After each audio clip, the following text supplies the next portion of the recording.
So there we have it then, folks. What an ending to the 2024 FIA World Rally Championship. Just what an ending to Forum 8 Rally Japan as well. Let's talk through the runners and riders. Let's talk through the championship picture.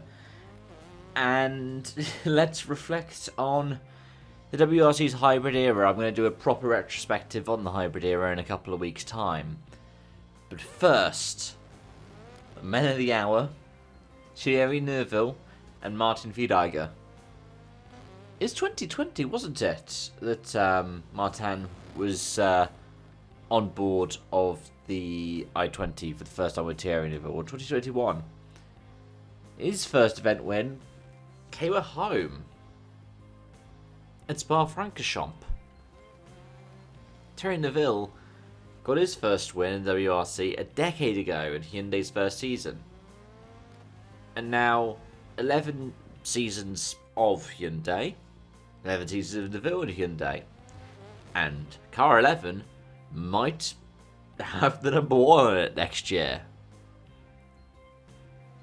What an impressive recovery by them. They were struggling on the Friday when they lost power.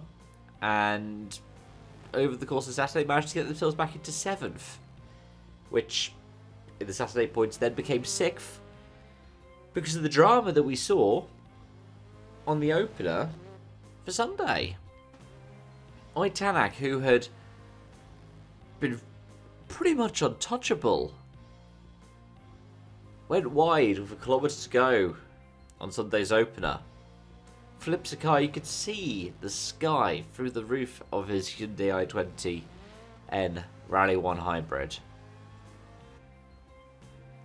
It's great to see him and Martin Jorviro get away unscathed, but wow, what an impact that had on both championships. The Ville Crown Championship at the roadside, he got the championship there. You see him being congratulated by Andreas Mikkelsen. And then Elfyn Evans inherits the win. 6th rally winner of the year. And he deserved it. Him and Scott Martin have been to hell and back this season. And here they are, rally winners. I know it's not the championship that they've competed for before, but it's still a good finish for them. Seb Ogier proving why he's an 8-time champion of the sport. He's gotten 2nd place. Managed to beat compatriot Hatchin Formo, who led a rally for the first time. Who's rounding out the season, potentially his stint this time with Ford. With a podium, 7.1 clear of Taka Katsuta, who I feel for him and Aaron Johnston. It's been, again, a tricky season for those two. They were given an objective to finish the event, and they were told they could push all they wanted by their team boss as well. They helped in the end with the manufacturer's bid.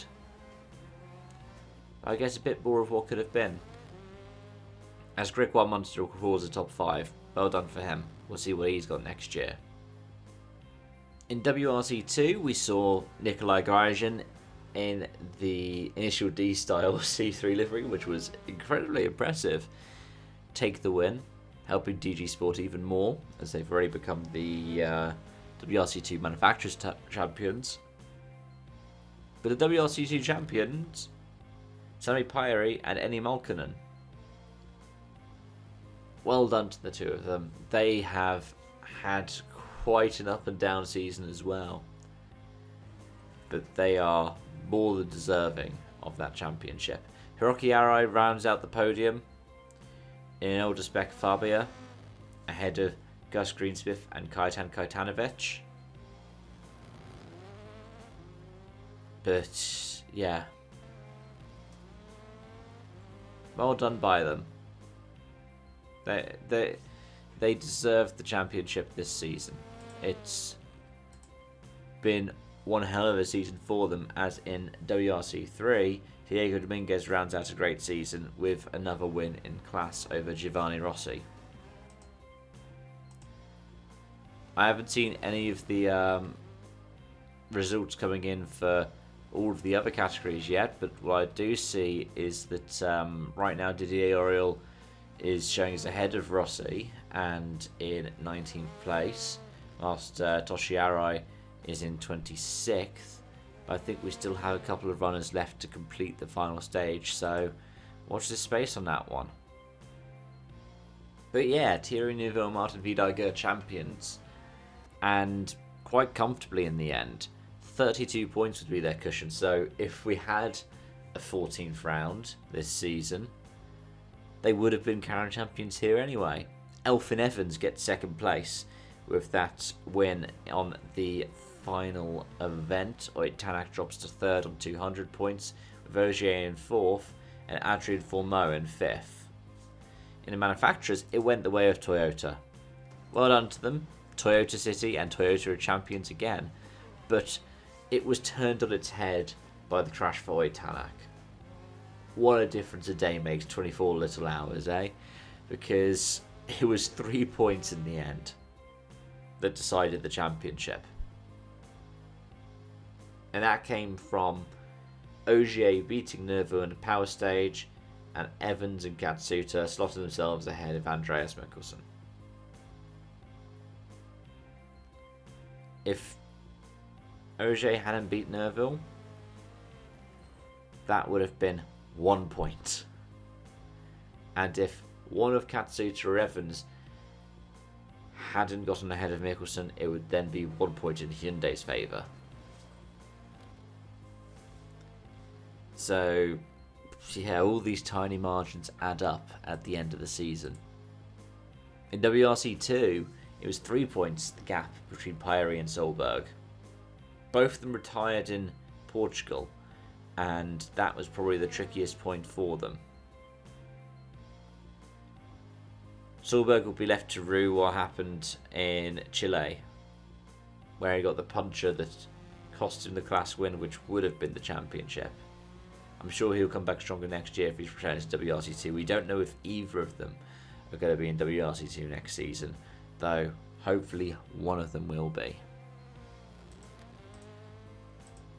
Which means that we do have, even though the Toyota Gazoo Racing Next Gen team weren't the teams champions in WRC2, we do have a Toyota winning WRC2 at the first time of asking.